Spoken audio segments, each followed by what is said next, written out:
Hi guys, welcome to Play Then Paint, where we play a game and then paint an oil painting based on that game. This week we're starting a cult of cutesy animals, checking out what's happening in this forest full of eldritch horrors, before just appreciating this insanely good art style, and then painting our cult leader in three colours, red, black and white. So without further ado, let's get into it. Thanks to Not So Buff for the suggestion.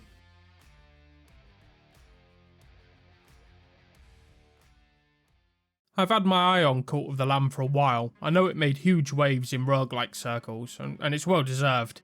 If I had to explain this game to a newcomer, I'd say imagine Animal Crossing got possessed by a demonic entity and started sacrificing villagers for divine favour. That's pretty much Cult of the Lamb. A roguelike base builder where you're not just the hero, you're the messiah of a woolly death cult. And it's some of the best fun I've had with a roguelike in a long time. Let's talk gameplay, because this game doesn't just look good, it plays extremely well too. First up, the combat. You venture into randomly generated dungeons to slay heretics, gather resources and recruit new followers. It's fast, fluid and surprisingly deep. I played with an Xbox pad and the feedback was brilliant. It's one of the things I love when I boot my PS5, that haptic feedback that PlayStation do so well. On PC, with an Xbox pad, the feedback is comparable to the PS5. Each satisfying thwack with the sword, each meaty smack with an axe, it all works really well with the Xbox pad. You get randomised weapons and curses, which are basically magic spells, so each run feels fresh. There's a satisfying rhythm to it, dodge, strike, cast, repeat, and the enemy variety keeps you on your toes. Each area culminates in some great boss fights. Every dungeon run feeds back into the cult, so you're not just looting for loot's sake, you're building a legacy, a slightly evil, very fluffy legacy. Back at Cult HQ, things get weirdly wholesome. You're building farms, temples, sleeping quarters and outhouses. Yeah, hygiene matters when your followers do nothing but shit everywhere. It's like managing a twisted little commune where everyone worships you and occasionally gets sacrificed for the greater good. You assign jobs, hold sermons and enact doctrines that shape your cult's personality. Want to encourage cannibalism? Go for it. Prefer aesthetic devotion and peaceful vibes? That's an option too. The game lets you roleplay your cult leader fantasy however you want, benevolent shepherd or tyrannical god king, and the followers are just, well, adorable. But the thing that makes Cult of the Lamb sing is how tightly its gameplay loops are woven together. Dungeon crawling fuels cult growth. Cult growth unlocks better gear and upgrades. Better gear makes dungeon crawling easier. It's a well thought out cycle of progression. Visually it's stunning, the animations are snappy, the UI is slick and the soundtrack is just banger after banger. It's like someone trapped a choir in a haunted music box. Sadly, the game's composer, Riverboy, passed away in April, so do go and listen to some of his incredible music and go and give the devs some love in what is a difficult time for them. I'll leave links down below. Despite the dark themes, the game never feels oppressive. It's playful, it's cheeky. It's the kind of game where you laugh while committing these unspeakable acts, and then sort of decorate your cult grounds with flowers and beds and lanterns. So yeah, Cult of the Lamb is a masterclass in genre fusion, roguelike action meets base building sim, all wrapped up in a satanic bow of charm and chaos. If you haven't played it yet, I recommend you do, otherwise you're missing out on one of the most delightfully twisted experiences in modern indie gaming.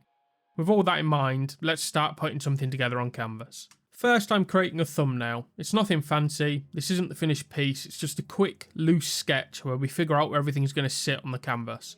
After about a minute and a half, I had my thumbnail. This game has a great simplistic art style that I adore. I toyed with the idea of painting like a realistic demonic lamb, but I think that would have been a disservice to the game's amazing style. So I went with the original style, plus because it's so stylised, it's super easy to break it down into its composite shapes, sort of like reverse engineering the game art.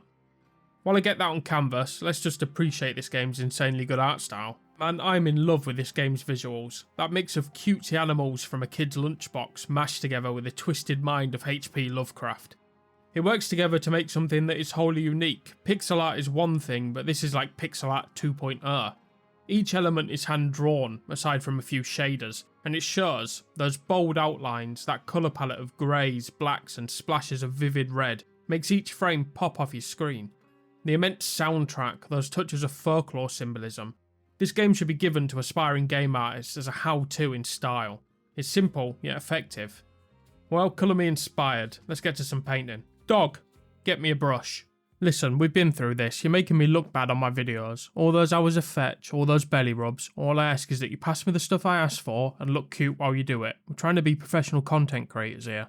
Now that the sketch is transferred to the canvas, it's time to mix some paint and get this piece moving. I'm keeping the palette tight today, just white, ultramarine and cadmium red.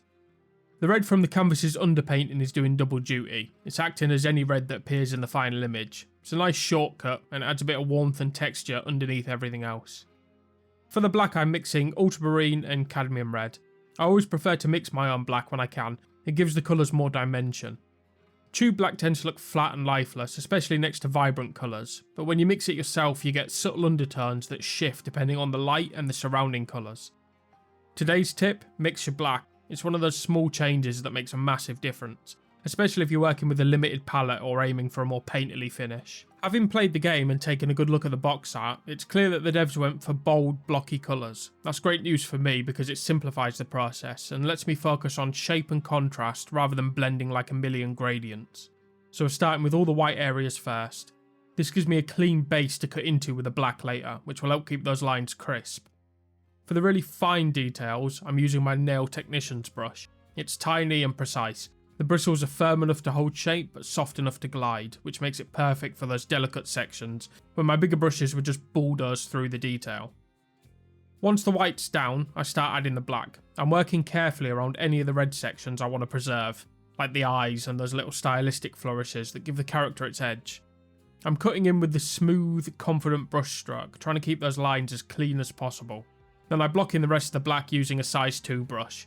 Those chunky outlines, I love them. They're bold and graphic and they give the whole piece a kind of comic book energy that really pops. Now it's time to add all those stylistic touches. I'm using a dab of Gambling, which is just a paint medium, and my trusty nail brush to loosen it all up. It waters down the pigment just enough to let it flow smoothly from the brush, which makes it easier to lay down a line in one clean motion. That's especially helpful for outlines and hair, and any areas where you need a bit of finesse. Once the paint's flowing nicely, I start adding all the little bits that bring the character to life. A curl of hair here, a stitch there. These tiny details are what give the piece personality. They're the difference between a flat image and something that feels alive. And that, my friends, is the finished piece, our own demonic cult leader, conjured from just 3 colours, a steady hand and a couple of brushes. Thanks for watching guys, and if you enjoyed this mashup of pixels and paint, be sure to hit like and subscribe, and let me know what I should play then paint next in the comments below. Until next time, farewell.